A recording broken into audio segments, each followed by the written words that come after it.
Edeni is the managing director of Blue Seal Energy Group, and he joins us now to discuss how private individuals and the public sector can shape the future of industrialization in Africa and also grow the continent's economy.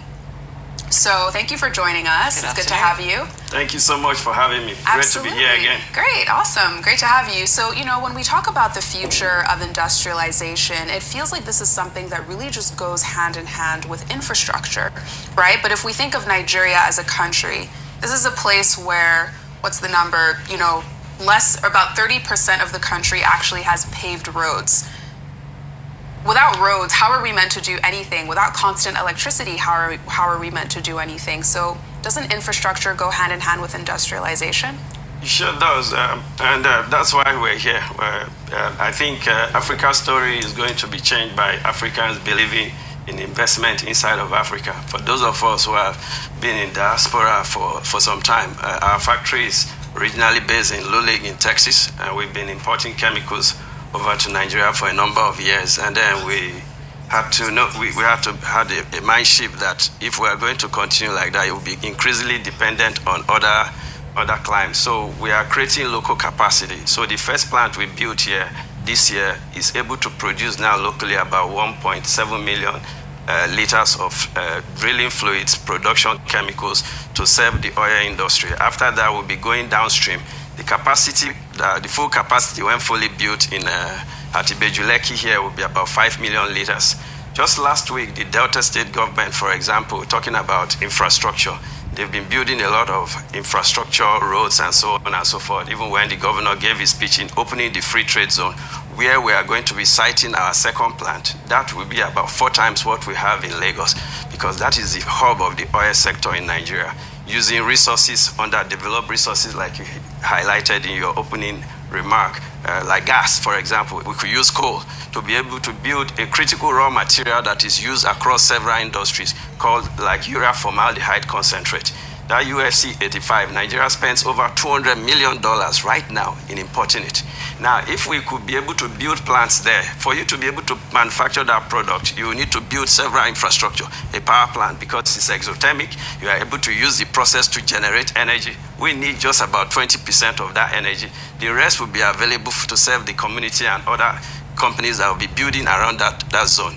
Beyond that, we'll build a formaldehyde plant and a methanol plant. Those are used in the oil industry and other critical sectors as well. So what we are doing are targeted developments that are going to target the oil and gas industry, which is the mainstay of our economy. Also agriculture, because we need to be able to provide food for ourselves. We should not be importing. Nigeria has no business importing food from other countries because we have arable land. We have our plants can grow all seasons. It's just we need to create give to the farmer, the local farmer, the ability for them to be able to grow their crops and be able to have yields that are not only subsistence at that level, but also to be able to sell it to the market and be able to make gains from it. So what we're doing is to help create critical industrial chemical raw materials so that all these factories that are closing down and leading to people being laid off, it will not happen anymore.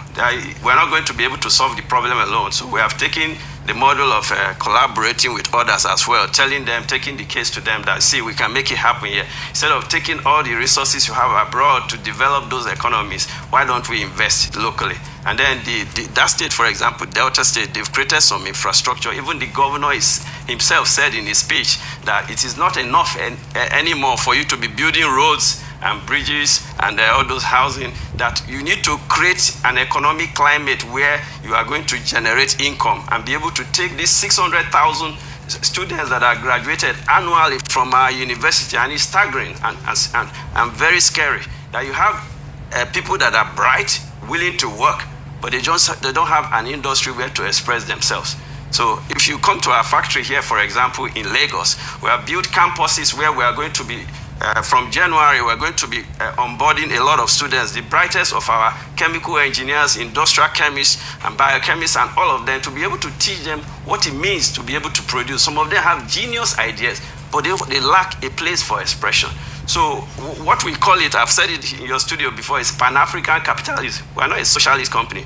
We're from the core of capitalism, but we want to do it in such a way that the old, age-old Ubuntu spirit, because you are, I am, is what we think is needed in order for us to work a model that fits our client. Fantastic. I'm told we have about 2 minutes and 30 seconds. So and you've said so much that it is insightful in terms of your targeted developments and how you're looking at agriculture and also trying to empower farmers. That's fantastic. But I'd like you to talk about the challenges that you're facing at the moment, especially when we have policies that change more or less with every administration. How are you navigating that aspect? Okay. The policy, first of all, for you to be able to produce, I'll quote Mr. Aliko Dangote himself.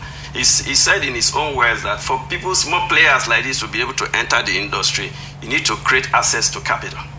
Now, if you put all these hurdles and they are claiming that their banks are borrowing money from big corporations at high cost, and then we're going to remain the same way. Where I come from, for example, where we are producing in the US, it cost us a single digit to be able to access loan. The SBA will make sure you get loan if you need to produce, because it will increase the GDP of the US. Here in Nigeria, it's almost as if they are against production. We can't remain as a consuming nation. You can't give people loans at 33% and expect them to make a profit against people that their home government has subsidized, especially some of the Asian countries where the government is almost like in the business, you understand? So we need to start thinking about how we need to create local capacity. We can't have banks all over the country declaring trillions of profits off the back of industries that are dying, and you say you can't do something about it. We need leadership, informed leadership, and strategic, that you are going to say, no, enough is enough, because all of us have to invest. We can't be taking our resources out and what are you declaring the profit on? How many factories are running? Why are the factories shutting down? These are valid questions as leaders we need to ask ourselves. And then again, the way we position, the optics matters. Sometimes you see some leaders in our traditional African culture, leaders are supposed to be informing us to follow their footsteps. We can't have government agents and policymakers fighting over jostling for power at the expense of what? At the end of the day, people need to make up their mind about this country. Some of us who are younger, we are keen in, and some people keep asking us, what are you looking for in that continent? We're born here.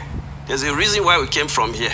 And then even the US government, for example, now in February, will be launching our company that's a brand that they think is truly Nigerian and that are coming back home to bring US technology and resources. We have some Canadians and other groups that are coming with us to invest. If we start making a national shame of ourselves, the way we conduct ourselves, or you allow people to just go into classroom, pick up people anyhow, or allow people to carry guns, shooting people all around the places, you're not helping this country. It doesn't favor any person's region.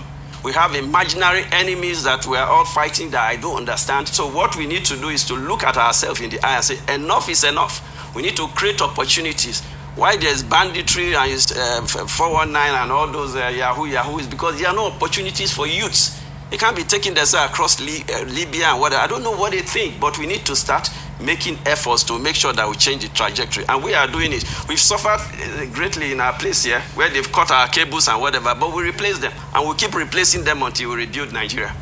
What a note to end on. Mr. Doyle Edeni, thank you very much for joining us on Newsday today. Thank you so much for having me. Thank you for all that you're doing. Thank you. Thank you.